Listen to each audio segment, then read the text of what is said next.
656 ہجری میں خلافت بغداد کا سقوط ہوا اور 659 ہجری میں خلافت اندلس کا سقوط ہوا اور سلطنت مغلیہ کا زوال ہوا 1267 میں ہجری میں، اور خلافت عثمانیہ کا سقوط ہوا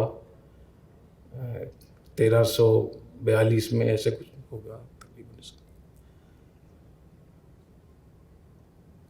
تو اس درمیان میں ہمارے علماء نے، فقہاء نے اس ساری چیزوں کو دیکھا ہے نا۔ تو کیا اگر ایک خلیفہ نہیں تھا تو اس وقت ان مسلمانوں کی جو ریاستیں تھیں، ان کا جو اجتماعی نظم تھا، کیا اس کا اعتبار نہیں تھا؟ کسی نے فتویٰ دیا کہ یہ بھی دار اسلام سے خارج ہے، یہ بھی دار اسلام سے خارج ہے؟ ہونا چاہیے، ایک خلیفہ ہونا چاہیے، لیکن اگر ایک خلیفہ نہیں مل رہا تو اس انتظار میں ہم اجتماعی نظم کو ہی ختم کرتے ہیں، اپنی ریاست کو ہی۔ ایسا نہیں ہوا۔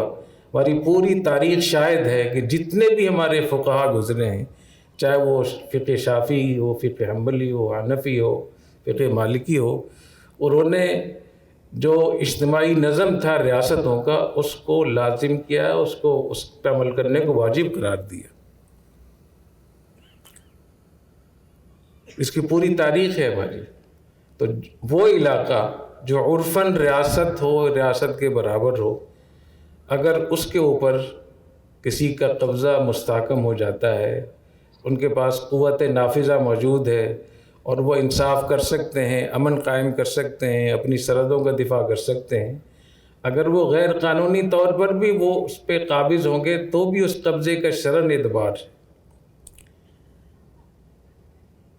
کیونکہ 4 طریقے ہیں اس کے ریاست کے اجتماعی نظم کے۔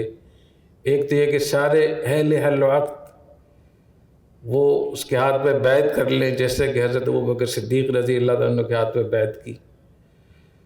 دوسرا یہ کہ خلیفہ وصیت کر جائے کہ میرے بعد فلاں خلیفہ ہوگا، اور اس کے ہاتھ پہ پھر لوگ بیعت کر لیں، جیسے حضرت عمر فاروق رضی اللہ تعالیٰ عنہ کی امارت تھی، خلافت تھی۔ اور تیسرا یہ کہ خلیفہ شورا بنا جائے۔ حضرت عمر رضی اللہ تعالیٰ عنہ نے 6 حضرات کی کمیٹی بنائی کہ یہ کمیٹی ہے، اور وہ سارے کے سارے عشرہ معاشرہ میں سے تھے، 6 حضرات۔ ان میں سے اکثریت جس پہ متفق ہو جائے تو وہ خلیفہ ہوگا۔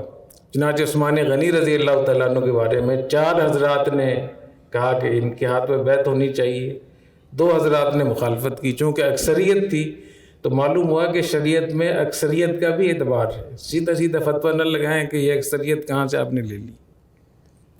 تو عثمان غنی رضی اللہ تعالیٰ عنہ کی جو، اور چوتھا یہ کہ کوئی آدمی اجتہادی خطا سے یا جان بوجھ کر کسی غلط طریقے سے آ جائے، وہ غلط طریقہ دھاندلی بھی ہو سکتی ہے، وہ اور بھی ہو سکتا ہے وہ طریقہ اس کا، تو ہے تو یہ غلط ہے، تو ناجائز، لیکن اگر ان کا قبضہ مستحکم ہو گیا تو اس کے خلاف بھی بغاوت کرنا ویسے ہی ناجائز ہے جیسے پہلے 3 طریقوں کا حکم ہے۔ کیونکہ ہمارے دین میں اجتماعی نظم اور ریاست کی جو امن امان ہے، اس کی بہت اہمیت ہے۔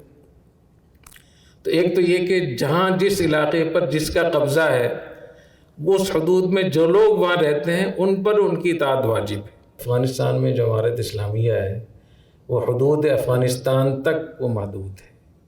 پاکستان کی جو ریاست ہے، ریاست پاکستان، اس کی جو حدود ہیں، انہی حدود میں جو لوگ رہتے ہیں ان پر یہاں کی اطاعت واجب ہے۔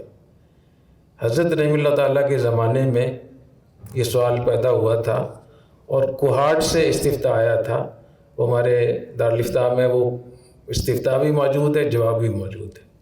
حضرت رحمہ اللہ تعالیٰ سے پوچھا تھا کہ افغانستان میں امیر المومنین ملا محمد عمر کی حکومت قائم ہو گئی ہے، تو امیر المومنین تو ایک ہی ہوتا ہے، تو ہمارے ہاں کوہاٹ کے علاقے میں علماء میں اختلاف ہو رہا ہے، یہ کہہ رہے ہیں کہ اب ہمیں اپنے معاملات کے لیے ملا عمر سے رجوع کرنا چاہیے، پاکستان سے نہیں۔